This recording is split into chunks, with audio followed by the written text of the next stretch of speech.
नीली पहाड़ियों के दामन में बसा छोटा सा गांव चांदपुर हमेशा से अपने रहस्यमयी किस्सों के लिए प्रसिद्ध था। गांव के बुजुर्ग कहते थे कि यहाँ के घने जंगलों में कभी जिन्नात और आधी रात को गाने वाली परियां रहती थीं। मगर महरीन, जो 25 साल की एक अकेली लड़की थी, इन कहानियों पर कभी यकीन नहीं करती थी। वह तो बस अपने वीरान से घर में अपने बीमार पिता की देखभाल करती, खेतों में काम करती और शाम को अकेली दरिया के किनारे बैठकर सितारों को देखा करती। महरीन के घर के पीछे एक पुराना बेर का पेड़ था, जिसके बारे में कहा जाता था कि वह किसी जिन का निवास है।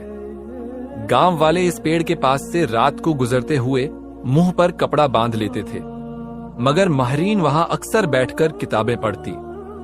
एक दिन जब वह पेड़ के नीचे सूखे पत्ते हटा रही थी, तो उसे जमीन में एक पुराना तांबे का संदूक दिखाई दिया।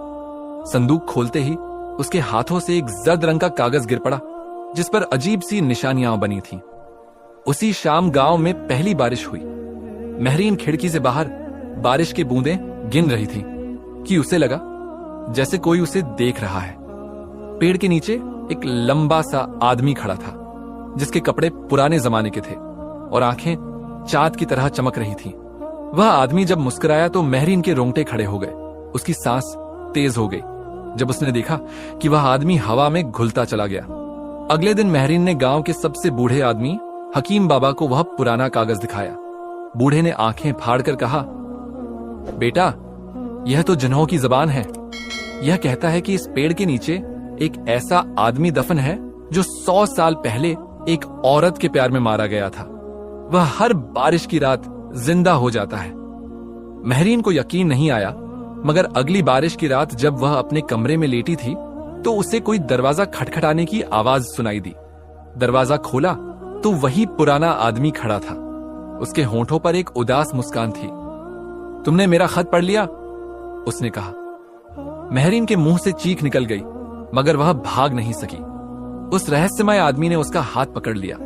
उसके हाथ में कोई गर्मी नहीं थी, बस एक ठंडक थी जो महरीन के शरीर में उतर गई।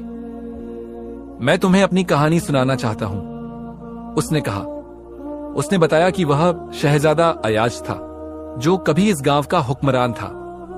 एक देहाती लड़की से प्यार हो गया था, मगर उसके परिवार वालों ने उसे जहर देकर मार डाला था। उसकी आत्मा को बेर के पेड़ के नीचे दफन कर दिया गया था। हर बारिश मेरी आत्मा को थोड़ी देर के लिए जिंदा कर देती है।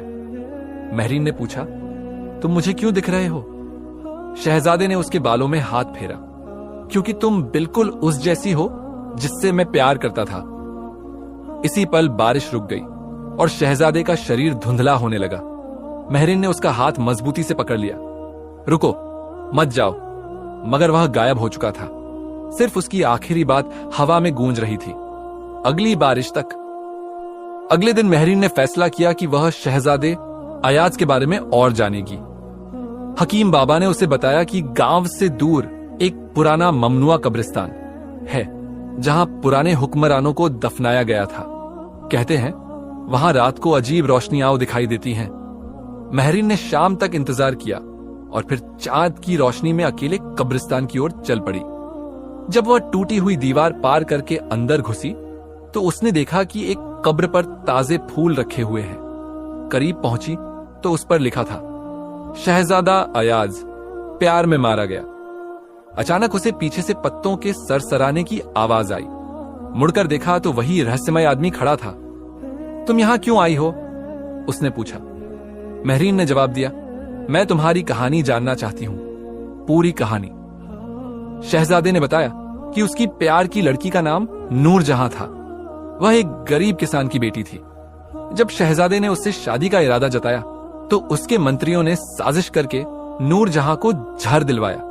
गम में शहजादा ने भी अपनी जान दे दी। महरीन की आंखों में आंसू आ गए। लेकिन तुम अब भी यहां क्यों हो? शहजादे ने एक पुराना हार निकाला, जो बिल्कुल महरीन के गले में मौजूद हार जैसा था। क्योंकि तुम नूरजहां हो, तुम्हारी आत्मा वापस आ गई है। जब महरीन ने गांव वापस जाकर नूरजहां के बारे में पूछा, तो किसी बुजुर्ग ने बताया कि 100 साल पहले वाकई एक लड़की इसी नाम से यहां रहती थी, जो रहस्यमय तरीके से मर गई थी। उसकी कब्र भी ममनुआ कब्रिस्तान में थी। महरीन ने नूरजहां की कब्र ढूंढ निकाली। जब उसने कब्र को छुआ तो अचानक उसके दिमाग में पुराने महलों, शहजादे के साथ बिताए लम्हों की यादें उभरने लगी। क्या यह मुमकिन था कि वह वाकई नूरजहां की आत्मा हो?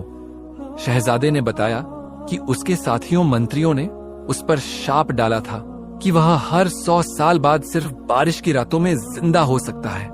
उस शाप को तोड़ने का एक ही तरीका था, अगर नूरजहां की आत्मा फिर से जन्म ले और अपनी पहचान हासिल कर ले। महरीन ने पूछा, अगर मैं वाकई नूरजहां हूं तो फिर क्या होगा? शहजादे ने उसके हाथों को चूमते हुए कहा, तो फिर हम हमेशा के लिए आजाद हो जाएंगे। अगली बारिश की रात महरीन को फैसला करना था।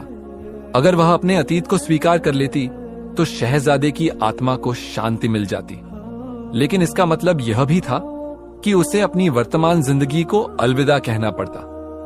जब बारिश शुरू हुई तो महरीन कब्रिस्तान पहुंची। शहजादा वहां उसका इंतजार कर रहा था। उसने महरीन की तरफ बढ़ते हुए कहा, तुम्हारा फैसला? महरीन ने गहरी सांस ली और कहा, मैं तैयार हूं। बारिश की बूंदों के नीचे महरीन ने अपनी आंखें बंद कर लीं। शहजादा अयाज ने उसके हाथों को थाम लिया। अचानक महरीन के शरीर से एक सुनहरी रोशनी फूटी। उसके दिमाग में पुराने यादें तेजी से घूमने लगीं। वो कभी एक बाग में दौड़ रही थी, कभी शहजादे के साथ दरिया किनारे बैठी थी। मुझे याद आ रहा है। महरीन के होंठों पर एक रहस्यमयी मुस्कान आ गई। उसकी आंखों में एक अजीब सी चमक थी जो पहले कभी नहीं देखी गई थी। शहजादे के चेहरे पर खुशी की लहर दौड़ गई। तुम्हें सब याद आ गया? महरीन ने सर हिलाया। हां, नूरजहां को, लेकिन मैं महरीन भी हूं। सुबह होते ही गांव के लोगों ने महरीन को कब्रिस्तान से लौटते हुए देख लिया। उसके कपड़े भीगे हुए थे और चेहरे पर एक अजीब सी रोशनी थी। गांव के बुजुर्ग ने चिल्लाकर कहा, यह लड़की जिन्हों के साथ रहती है। लोगों ने महरीन के घर का घेराव कर लिया। हमें इसे गांव से निकालना होगा। एक आदमी ने लालच भरी नजरों से कहा, इसके बाप ने हमेशा से अजीब बातें की हैं। महरीन के बीमार पिता ने दरवाजे पर आकर कहा, तुम सब जानते हो कि मेरे परिवार पर यह सब क्यों हो रहा है। तुम्हें डर है कि कहीं सच सामने न आ जाए। रात को महरीन के पिता ने उसे एक डरावना राज बताया।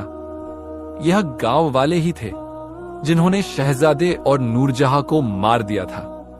उन्हें डर था कि अगर शहजादे ने एक आम लड़की से शादी कर ली तो उनकी ताकत खत्म हो जाएगी। पिता ने एक पुराना खत निकाला। यह तुम्हारी असली मां ने लिखा था। तुम नूरजहां की औलाद हो। तुम्हारी रूह में उसकी यादें जिंदा हैं। महरीन का दिल धड़क रहा था। तो क्या मैं? हां बेटा, तुम ही इस लानत को तोड़ सकती हो। अगली रात गांव वालों ने महरीन के घर को आग लगाने का फैसला किया। जब वे मशालें लेकर आए तो अचानक आसमान पर बादल गरजने लगे। जोरदार बारिश शुरू हो गई। शहजादा अयाज हवा में प्रकट हुआ। उसकी आंखों में गुस्सा था। तुम सबने जो किया, अब उसका बदला लिया जाएगा। महरीन ने उसका हाथ थाम लिया। नहीं, बदला नहीं, बस अब हमें आजाद होने दो। बारिश के बीच महरीन और शहजादे का शरीर रोशनी बनकर आसमान की ओर उठने लगा। गांव वाले दहशत से देखते रह गए। बारिश के बाद की सुबह गांव वालों ने जब बेर के पेड़ के नीचे 2 नई कब्रें देखी तो उनके रोंगटे खड़े हो गए। एक बुजुर्ग ने कांपती हुई आवाज में कहा, ये तो वही कब्रें हैं जो 100 साल पहले मिटा दी गई थीं। गांव के कुछ नौजवानों ने कब्रों को खोदना चाहा, लेकिन जैसे ही उन्होंने पहला फावड़ा मारा, जमीन से एक अजीब सी लाल रोशनी निकलने लगी। एक जोरदार धमाके की आवाज आई और सभी लोग बेहोश होकर गिर पड़े। जब वे होश में आए तो उन्होंने देखा कि कब्रिस्तान का मंजर पूरी तरह बदल चुका है। हर तरफ पुराने जमाने के फूल खिले हुए थे और हवा में खुशबू थी। दूर से गीत की आवाज आ रही थी। गांव वाले हैरानी से उस तरफ बढ़े तो उन्होंने एक ऐसा दृश्य देखा